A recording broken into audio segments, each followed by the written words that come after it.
नमस्कार दोस्तों, एक बार फिर से आपका हार्दिक अभिनंदन है आपके अपने YouTube channel Dadhimati Sanskrit education में। दोस्तों, आपने थंबनेल में पहले ही देख लिया होगा कि आज हम जिस विषय को लेकर के उपस्थित हुए हैं, जिस विषय पे हम चर्चा करने वाले हैं, वो है विराम चिन्ह। आज के इस विराम चिन्ह का जो विषय है, उसको हम एक पंक्ति से शुरुआत करने जा रहे हैं। दोस्तों, यहाँ पर एक पंक्ति है, यहीं से हम शुरुआत कर लेते हैं आज के इस विषय की बिना समय गवाए हुए। आपसे छोटी सी रिक्वेस्ट है कि वीडियो शुरू हो चुका है तो वीडियो को लाइक ज़रूर से कर दीजिए। अपने मित्रों के साथ इसे वीडियो पूरा देखने के बाद ज़रूर से शेयर कर दीजिएगा और चैनल पे यदि आप पहली बार पधारे हैं तो सब्सक्राइब करके बेल आइकन ज़रूर से प्रेस कर दीजिएगा। तो शुरू करते हैं आज का ये वीडियो। दोस्तों, यहाँ पर ये वीडियो आप ये जो वाक्य दिखाई दे रहा है, इस वाक्य को देखने के बाद आपको ऐसा लगता है कि ये वाक्य कहीं से भी गलत नहीं हो सकता, या हम इसको देख करके ऐसा कह सकते हैं कि ये वाक्य गलत नहीं है, जबकि इस वाक्य में बहुत बहुत ज़्यादा गलतियाँ, बहुत बहुत ज़्यादा त्रुटियाँ हुई है। मैं जहाँ जहाँ गया वह वहाँ वहाँ आया। देखते हैं, आप इस वाक्य को देख चुके हैं। अब हम ये सोचें कि इस वाक्य में त्रुटियां क्या है। क्या ये वाक्य अशुद्ध है, अशुद्धि संशोधन करने योग्य है, क्या इसमें विराम चिन्हों का प्रयोग सही नहीं हुआ है? तो यदि आप ऐसा सोच रहे हैं तो बिल्कुल सही सोच रहे हैं, क्योंकि इस वाक्य में जो सबसे ज़्यादा त्रुटियां की गई है वो विराम चिन्हों की गई है। जी हाँ, यहाँ पर ये मैंने तीन विराम इसमें चिन्ह लगाए हैं। एक तो जहाँ जहाँ के बीच में ये वाला, और एक वहाँ वहाँ के बीच में, और एक गया यहाँ पर, और एक अंत में जो पूर्ण विराम चिन्ह का प्रयोग है। यानी कि इसमें बहुत सारी चीज़ें जो है त्रुटियापूर्ण हैं। तो शुरुआत आज यहीं से करेंगे। दोस्तों, यहाँ पर होता क्या है कि कई बार हम अर्ध विराम या अल्प विराम या अल्प विराम, बहुत सारे ऐसे शब्द हैं जो हम अक्सर बोलते हैं, लेकिन हमें पता नहीं होता है कि अर्ध विराम कहना है या अल्प विराम कहना है या अर्ध अल्प विराम कहना है। तो आज ये जितने भी जो कंफ्यूजन है, आज आने वाले 5 से 10 मिनट में ये पूरे होने वाले हैं। इसीलिए वीडियो को शुरू से अंत तक ज़रूर से देख लीजिएगा और मित्रों के साथ इसे ज़रूर से शेयर कीजिएगा, क्योंकि ये जो विषय है ये एसआई, रीट और जितने भी जो ऐसी प्रतियोगी परीक्षाएं जिसमें हिंदी से संबंधित सिलेबस है, उन सब में जो है ये विशेष तरीके से काम आने वाला है, क्योंकि एक प्रश्न जो है व्याकरणात्मक दृष्टि से विराम चिन्हों का ज़रूर से पूछा जाता है। तो शुरू कर लेते हैं आज का ये वीडियो, विराम चिन्ह।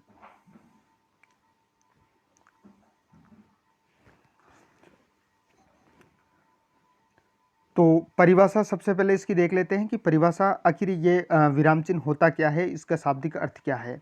विराम शब्द का शाब्दिक अर्थ होता है ठहराव, अर्थात ठहरना। पढ़ते अथवा बोलते समय हमें किसी पद, पदबंध अथवा वाक्य के पश्चात अपने आशय को अधिक स्पष्ट करने के लिए ठहरना पड़ता है। पदबंध या फिर जो वाक्य है उसके बाद अपने आशय को यानी अपने अर्थ को अधिक स्पष्ट करने के लिए हमें कहीं रुकना होता है, कहीं ठहरना होता है। उसे ही हम क्या कहेंगे, ठहराव कहेंगे, विराम कहेंगे। इसी ठहरने को हम क्या कहते हैं, विराम कहते हैं। लिखित भाषा में जिन चिन्हों का ऐसे विराम को प्रदर्शित किया जाता है, उन चिन्हों को हम विराम चिन्ह कहते हैं। तो लिखते समय हम जो जिन चिन्हों का बार बार प्रयोग करते हैं उसे हम क्या कहते हैं, विराम चिन्ह कहते हैं। हिंदी भाषा की देवनागरी लिपि में निम्नलिखित विराम चिन्हों का प्रयोग किया जाता है। अर्थात आज हम जो है इन चिन्हों को देखेंगे और इन चिन्हों को देखने के बाद आपको अन्य कोई भी जो वीडियो देखने की आपको आवश्यकता नहीं पड़ेगी। इस वीडियो को आप 1 या 2 बार ज़रूर देख लीजिएगा, तो आपके सारे जो डाउट्स हैं वो क्लियर होने वाले हैं।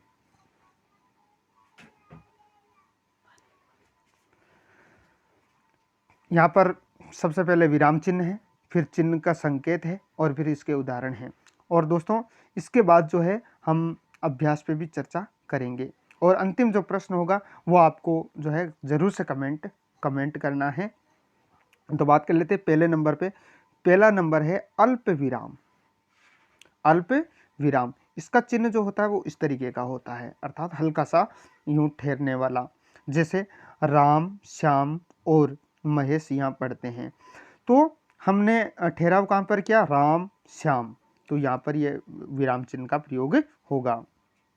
दूसरा है अर्ध विराम। दोस्तों यहाँ पर बहुत ज़्यादा कंफ्यूजन होता है। हम अज्ञानतावश या बिना जानकारी के कई बार हम जो है अल्प विराम भी कह देते हैं और अर्ध विराम भी कह देते हैं, लेकिन अल्प विराम और अर्ध विराम में जो है बहुत ज़्यादा अंतर है। अल्प विराम में तो एक हल्का सा इस तरीके का एक चिन्ह होता है और अर्ध विराम में दो चिन्हों का प्रयोग होता है। तो दो चिन्ह जो है अर्ध विराम में उपस्थित होते हैं, एक ऊपर ऐसे बिंदी टाइप में और फिर नीचे अल्प विराम जैसा चिन्ह होता है, जैसे खाना खाओ विश्राम करो, खाना खाओ विश्राम करो। ये कई बार परीक्षा में जो है आरपीएससी के द्वारा ये पूछा भी जा चुका है और ये कहा जाता है कि इस वाक्य में त्रुटि कैसी है, क्रिया संबंधी त्रुटि है या विराम संबंधी त्रुटि है, इस तरीके से वो पूछता है। अपूर्ण विराम या कोलन भी कहते हैं अपूर्ण विराम। अपूर्ण विराम दो बिंदियां आती है, जैसे छोटा सवाल बड़ा सवाल, यानी कि थोड़ा सा ठहरना होता है, छोटा सवाल बड़ा सवाल। जब दो में तुलनात्मक अध्ययन किया, तुलनात्मक दृष्टि से देखते हैं तो दो इस तरीके की बिंदियों का प्रयोग होता है। पूर्ण विराम, जब वाक्य पूर्ण हो जाता है तो उसके अंत में जब हम इस चिन्ह का एक खड़ी पाई, इसे क्या बोलते हैं, खड़ी पाई, तो खड़ी पाई का हम प्रयोग करते हैं। तो राम पुस्तक पढ़ता है, यह वाक्य पूरा हो गया और यहाँ पर यह पूर्ण विराम चिन्ह का प्रयोग हो गया। प्रश्न सूचक या प्रश्नवाचक, तो जो है इस तरीके का एक प्रश्नवाचक चिन्ह होता है, उसमें वाक्य में जो है कहीं ना कहीं जब प्रश्नवाचक चिन्ह का प्रयोग होता है तब कहीं ना कहीं प्रश्नवाचक शब्दों का भी प्रयोग उस वाक्य में जरूर होता है। जैसे तुम कहाँ रहते हो, तुम क्या खेलते हो, तुम क्या खाते हो, कहाँ पढ़ते हो, कैसे चलते हो, तो कहाँ, क्यों, कैसे, कब, इन जितने जो ककार हैं इनका प्रयोग होता है। और इस वाक्य के अंत में जो है प्रश्न, जहाँ पर पूर्ण विराम चिन्ह का प्रयोग किया गया था वहीं पे ही प्रश्नवाचक या प्रश्न सूचक चिन्ह का हम प्रयोग करते हैं। छठा है संबोधक या दोस्तों इसके आगे और भी बहुत अच्छे चीज़ें आने वाली है, इसलिए वीडियो को ज़रूर से पूरा देखिएगा, क्योंकि वीडियो आप जब पूरा देखेंगे तभी आपको ये जो टॉपिक है ये कंप्लीट होगा। तो संबोधक या विस्मयादि बोधक, तो विस्मयादि बोधक में क्या होता है, जहाँ हम पूर्ण विराम चिन्ह का प्रयोग करते हैं उसके नीचे एक छोटी सी बिंदी लगाई जाती है, तो इस तरीके का जो चिन्ह होता है वो विस्मयादि बोधक होता है। राम यहाँ आओ, तो संस्कृत की दृष्टि से इसमें देखें तो जो विस्मयादि बोधक हैं जिसमें संबोधन कहा जाता है, तो यहाँ संबोधन, इसको संबोधनवाची चिन्ह भी कहते हैं, इसको संबोधनवाची चिन्ह भी कहते हैं। और विस्मयादि की बात करें, जैसे वाह कितना सुंदर दृश्य है, अरे तुम यहाँ आ गए, तो इस तरीके के जब चिन्हों का प्रयोग करते हैं तो वो संबोधकवाचक या विस्मयादि बोधक चिन्ह होता है। आगे बात कर लेते हैं अवतरण चिन्ह की या उद्धरण चिन्ह की। तो इसका दो नाम है, अवतरण चिन्ह भी और उद्धरण चिन्ह भी। तो अवतरण और उद्धरण जो चिन्ह होते हैं वो दो प्रकार के होते हैं, एक होता है इकहरा अवतरण और एक होता है दोहरा अवतरण। तो इकहरा जो अवतरण चिन्ह होता है या उद्धरण चिन्ह होता है, उसमें क्या होता है कि जो हमने पूर्ण विराम चिन्हों का प्रयोग किया था तो उसमें हमें ध्यान रखना है कि एक की जो गांठ है वो नीचे की तरफ लगाई जाती है और वाक्य जब पूरा होता है तो उसकी जो गांठ होती है वो नीचे की तरफ लगाई जाती है। तो ये हमें गांठ का ध्यान रखना है, एक यानी कि हल्का सा नो के जैसा और एक हल्का पहला वाला हल्का सा 6 के जैसा चिन्ह होता है। और इसका जो उदाहरण है, जैसे रामधारी सिंह दिनकर ओज के कवि हैं, तो ये जो दिनकर को इन्होंने जो प्रदर्शित किया है वो इकहरा अवतरण चिन्ह है।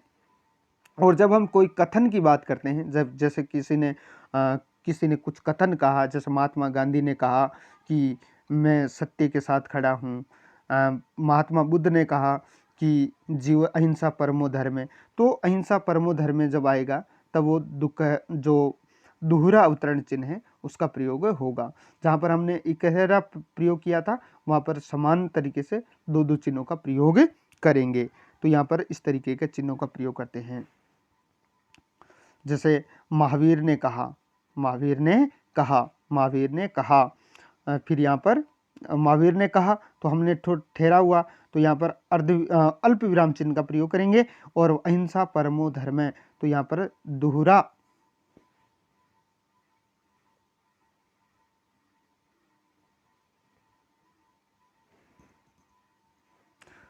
सॉरी दोस्तों, तो यहाँ पर जो है हम जो है दोहरा चिन्हों का प्रयोग करेंगे।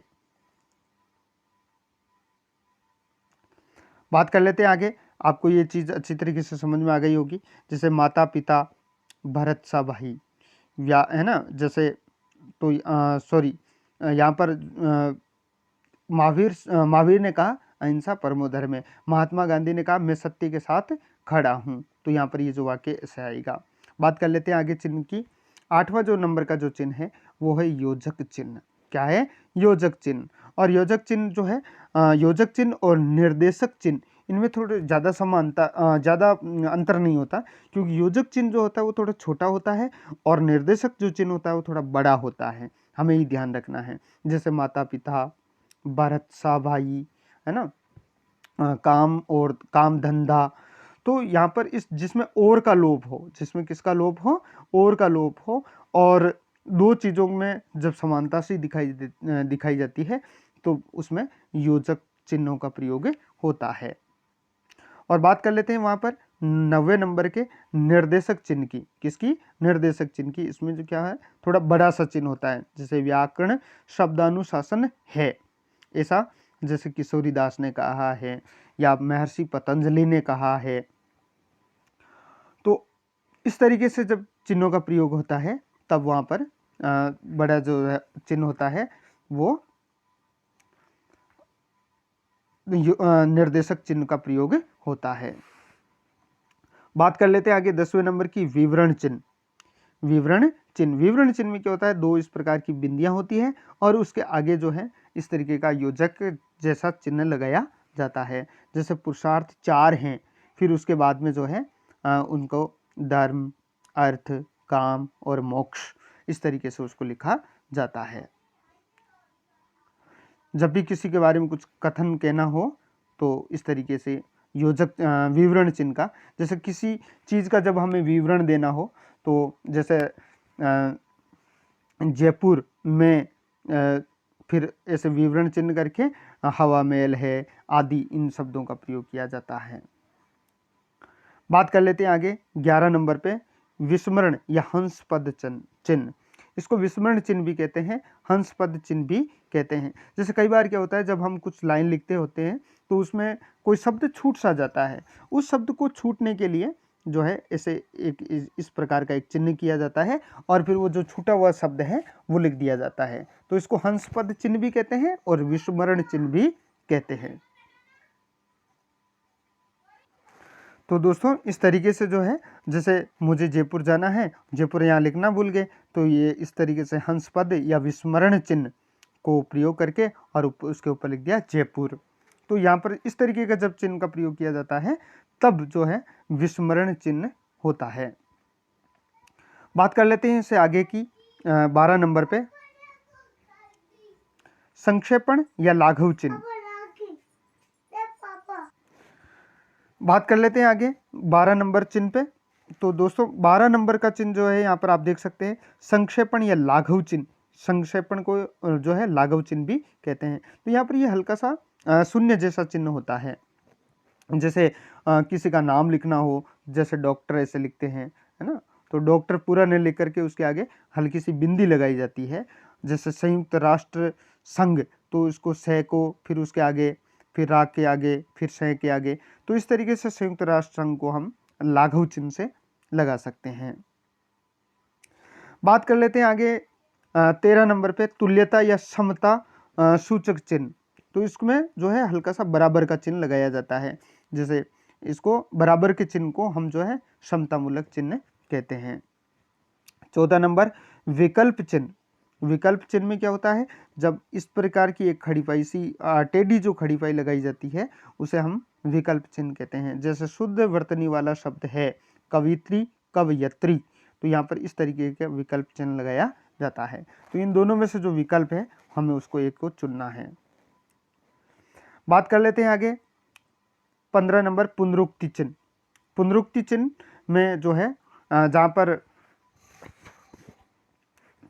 पर हमने इससे पहले चिन्ह की बात की थी, उसी तरीके से दो हल्की सी बड़ी गांठें और जिस गांठ जो है ऊपर की चिन्ह होती है और पुनरुक्ति चिन्ह का प्रयोग किया जाता है। जैसे श्री मोहनलाल श्यामलाल, जैसे पुनरुक्ति चिन्ह यानी कि हम बार बार जो है श्री श्री का प्रयोग न करके उसकी जगह हल्का से दो चिन्ह कर देते हैं।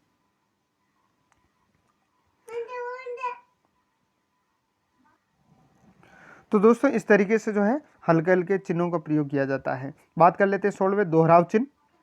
वीडियो बड़ा ना हो इसलिए जल्दी जल्दी, क्योंकि ये छोटे छोटे चिन्ह छोटे हैं, ज़्यादा जो है इसमें समय नहीं लगेगा।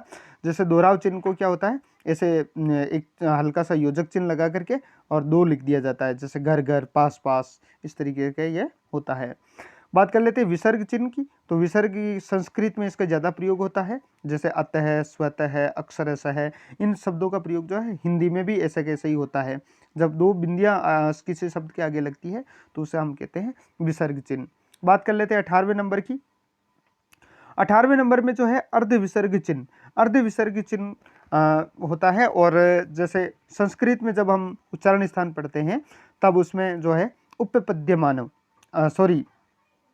जिह्वामूलम, तो जिह्वामूलम शब्द का भी इसमें प्रयोग होता है। जैसे के और पे फे, तो इसके आगे जो है इस तरीके का एक यू उल्टा और एक सीधा, इस तरीके का एक चिन्ह का प्रयोग किया जाता है।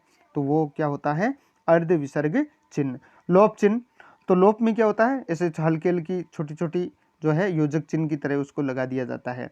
जैसे इसे करके बोलो, फिर ये अल्प विराम चिन्ह आया, बड़ी माँ, फिर आगे जो है रिक्त स्थान जिसे कह सकते हैं, क्या कह सकते हैं, रिक्त स्थान। कोष्ठक जो है वो 3 प्रकार के होते हैं। कोष्ठक कितने प्रकार के होते हैं, 3 प्रकार के होते हैं। अगला चिन्ह है कोष्ठक चिन्ह। छोटा कोष्ठक, मंझला कोष्ठक और बड़ा कोष्ठक। तो छोटा कोष्ठक जो होता है वो हम साधारण तरीके से इसको ऐसे उपयोग में लेते हैं, और जैसे कोई भी जब बहुविकल्पात्मक जो प्रश्न होते हैं उसके आगे इस तरीके के चिन्हों का प्रयोग होता है। मंझला कोष्ठक ये गणितीय जो गणित के पढ़ते हैं उनमें ज़्यादा इसका प्रयोग होता है, इस तरीके से उसको प्रयोग किया जाता है। और बड़ा कोष्ठक जिसमें इस तरीके का चिन्ह प्रयोग न करके उसको इस तरीके से प्रयोग किया जाता है, तो ये होता है बड़ा कोष्ठक। 22 नंबर पे हम बात कर लेते हैं संकेत चिन्ह।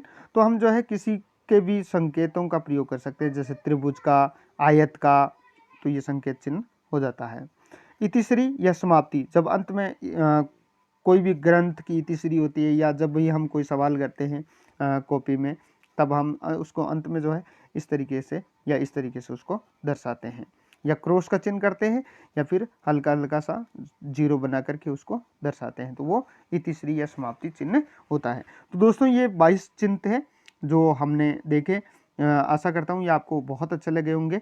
अब हम जो है इसके कुछ अभ्यास प्रश्नों पे चर्चा कर लेते हैं, ताकि हमने जो अभी सीखा है वो हमारा सही हो जाए। तो निम्न में से अर्ध विराम चिन्ह कौन सा है? दोस्तों अर्ध विराम की बात कर रहा है, अल्प विराम की बात नहीं कर रहा है। अर्ध विराम की तो ऐसा होता है, ऐसा होता है, या इस तरीके का होता है, या इस तरीके का होता है। तो बात किसकी कर रहा है? अर्ध विराम की बात कर रहा है। तो इसमें क्या ऑप्शन सही हो जाएगा? बी नंबर का ऑप्शन सही हो जाएगा। बात कर लेते हैं आगे दूसरे नंबर की। तो यहाँ पर एक खंड के है और खंड खे में चिन्ह दे रखे हैं, तो हमें इसको मिलान करना है। तो सबसे पहले ये किसकी बात कर रहा है? हंसपद या विस्मरण की बात कर रहा है। तो हंसपद और विस्मरण इसमें से 4 नंबर में ये लिखा हुआ है। बात कर लेते हैं निर्देशक चिन्ह की। तो निर्देशक चिन्ह जो है वो यहाँ पर ये 2 नंबर में लिखा हुआ है। और बात कर लेते हैं योजक चिन्ह की, तो योजक चिन्ह जो है 3 नंबर में लिखा हुआ है, और विवरण चिन्ह की बात करें तो वो 1 नंबर में लिखा हुआ है।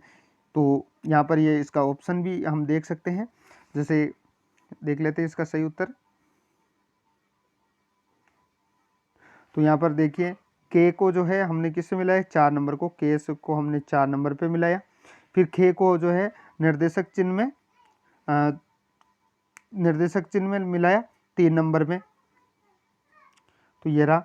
और फिर खे को जो है गे को जो है हमने योजक चिन्ह में मिलाया, और ये रहा। और फिर विवरण चिन्ह को जो है हमने यहाँ पर ये मिलाया। तो इस तरीके से ये हो गया। और बात कर लेते हैं आगे तीसरे प्रश्न की, जैसे यथा। दोस्तों ये मैं चाहूँगा कि आप इसका जो उत्तर है ज़रूर से कमेंट बॉक्स में जाकर के कमेंट करें कि इसका उत्तर क्या होगा। शब्दों से पूर्व ये जैसे यथा शब्द है, जैसे शब्द है, तो इनसे पहले जो है किस विराम चिन्ह का प्रयोग होता है, अल्प चिन्ह का, अर्धविराम का, योजक चिन्ह का, या विवरण चिन्ह का। तो यहाँ पर जैसे ये जैसे, और फिर इसके आगे इस तरीके का जो चिन्ह होता है, इस चिन्ह को क्या कहते हैं, जरूर से कमेंट बॉक्स में कमेंट कीजिएगा। मिलते हैं अगले वीडियो में, तब तक के लिए जय हिंद, जय भारत।